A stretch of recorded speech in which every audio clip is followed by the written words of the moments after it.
يا مساء الخير، ازيكم عاملين ايه؟ زي ما انتوا شايفين بقى هنعمل مع بعض النهارده تاني نوع من انواع العصاير بتاعه رمضان. كنا عملنا قبل كده مع بعض عصير البرتقال بالجزر، بس كان رهيب. لو عايزه تشوفي طريقته هتلاقيها موجوده في القناه.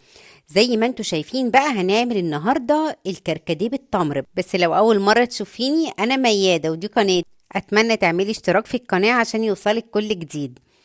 تعالوا بقى نشوف هنعمل ايه. معايا هنا بقى كوبايتين من الكركديه. دايما لما تيجي تشتري الكركديه حاولي تجيبي الكركديه الاسواني اللي هو بيكون الحبه الكامله ده. زي ما انتوا شايفينه كده بيبقى لونه كمان موف كده او نبيتي، ده مش قادره اقولك بيدي لون رهيب وطعمه بيكون حلو جدا. ومعايا هنا قطعتين من التمر زي ما انتوا شايفينه كده، ده التمر الطري، ده التمر هندي الطري، خدوا بالكم من النقطة دي. هنزل عليهم بقى ب3 لتر من المية. يبقى المقدار اللي انا حطيته ده هحط عليه 3 لتر من المية. خدوا بالكم المية تكون باردة، ما تحطيش مية سخنة خالص، علشان اول ما نحطه على النار ياخد راحته كده في الغليان ويبدأ بقى ينزل كل الطعم اللي موجود في الكركديه والطعم اللي موجود في التمر كمان. هنا بقى بدأ يغلي. لو تلاحظوا بقى اللون بقى، بصوا عامل ازاي. هبدأ بقى اشيل اي شوائب كده موجودة، انا عايزاه يبقى صافي خالص مفيش اي حاجة. تقدري كمان ممكن تبليه من بالليل، على فكرة يعني تعملي كل اللي انا عملته دوت وتبليه من بالليل، وتاني يوم تحطيه على النار.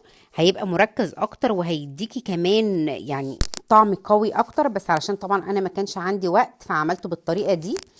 هبدأ هنا بقى انزل بالسكر. انا حطيت هنا كوبايتين من السكر. السكر طبعا اختياري، ليكوا حرية الاختيار انك تزودي او تقللي، دي حاجة ترجع لك انتي. بس انا عن نفسي انا ما بحبش الكركديه سكره كتير، لكن لو انتي هتحسي ان هو يبقى فيه مزازة بالنسبة لك، او مثلا سكر قليل، عادي تقدري تزودي مفيش مشكلة. هنا بقى بعد ما غلي، بعد ما حطيت السكر انا سبته حوالي 10 دقايق كده يغلي. بعد ما بحط السكر بيدي طعم اقوى كمان وبيبقى طعمه احلى. مش اول ما تحطي السكر تقفلي على طول. هبدأ اخد بقى واصفيه زي ما انتوا شايفين كده.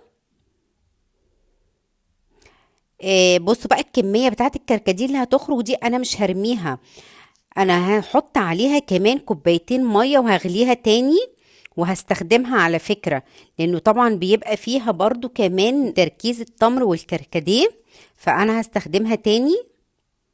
تمام، هنا كده خلاص يعتبر ان انا هبدأ اصفي الكمية كلها. زي ما انتوا شايفين كده انا صفيت الكمية كلها. بص بقى اللون عامل ازاي، رهيب.